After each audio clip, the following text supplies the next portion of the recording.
In this video, we're going to be looking at focus, and in particular, animal eye focus.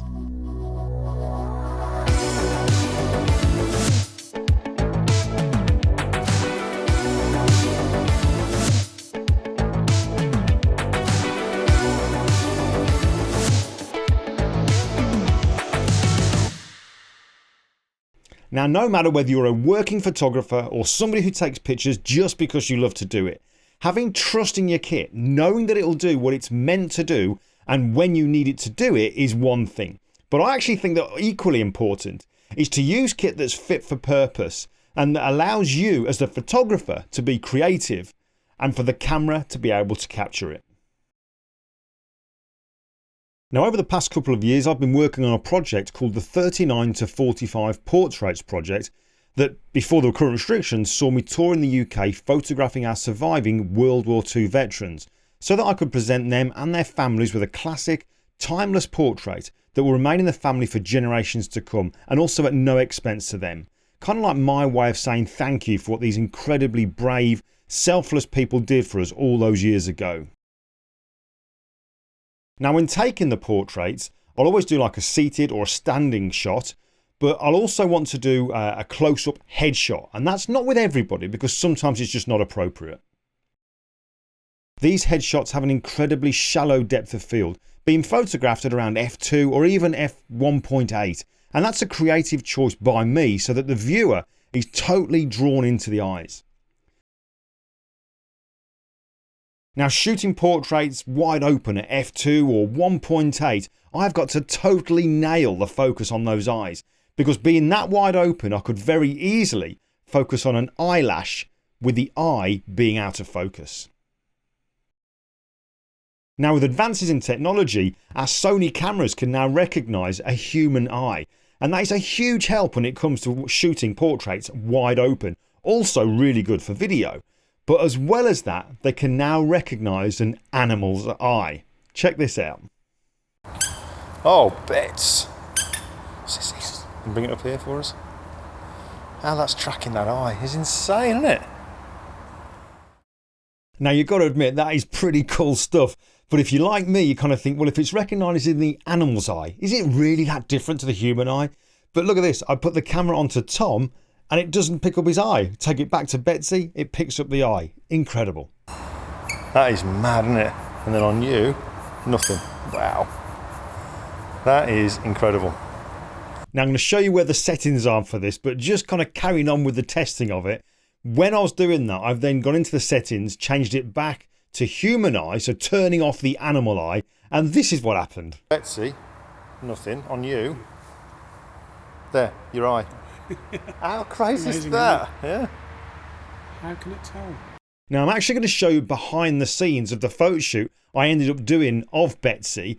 But before we do that, let's just dive in to show you where you get these settings so that you can turn on either the animal eye focus or the human eye focus.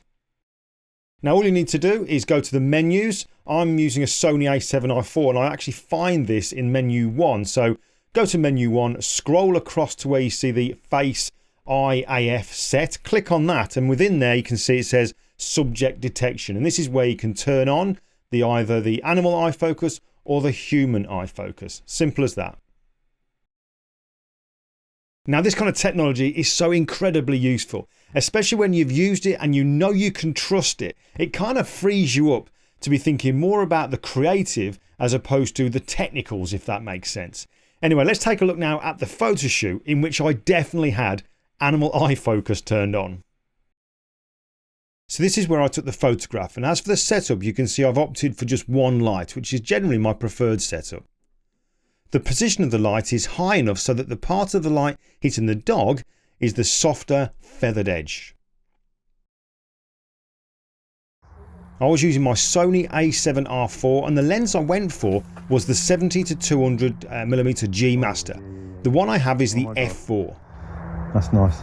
Bring that further towards me, there you go. I don't use it that often as my preferred portrait lens is the 85mm G Master, the 1.4, which is just unreal. But for this particular shoot, the compression that the 70 to 200mm gives was exactly what I wanted. Can you see how that's on there, look? On her eye. That's amazing, isn't it? For a great focal length, it's also incredibly light. Now as for the settings, this was shot wide open for the lens at f4, giving a nice shallow depth of field with the hay bales behind falling out of focus. The camera I put into manual, which I tend to use most of the time because I like the consistency of exposure from shot to shot.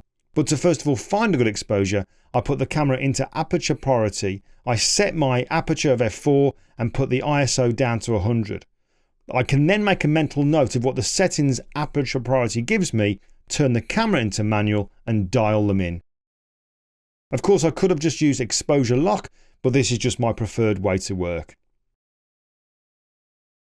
Now other camera settings, I had the focus area set to wide. I had continuous focus mode on because Betsy was constantly moving, and for the drive mode I just had it set to single shooting. So there you go, there's a quick look behind the scenes at a recent dog photo shoot, which if I'm honest isn't something I would ordinarily do, but this whole worldwide situation that we're all living through at the moment has made me want to get out when I can and try new things. I think this is really important for all of us to get out, because not only is it keeping us creative, but it's keeping the tools in our hands and it's keeping us in that learning zone. So I'm looking on a positive side of it, when all this is behind us, we can hit the ground running.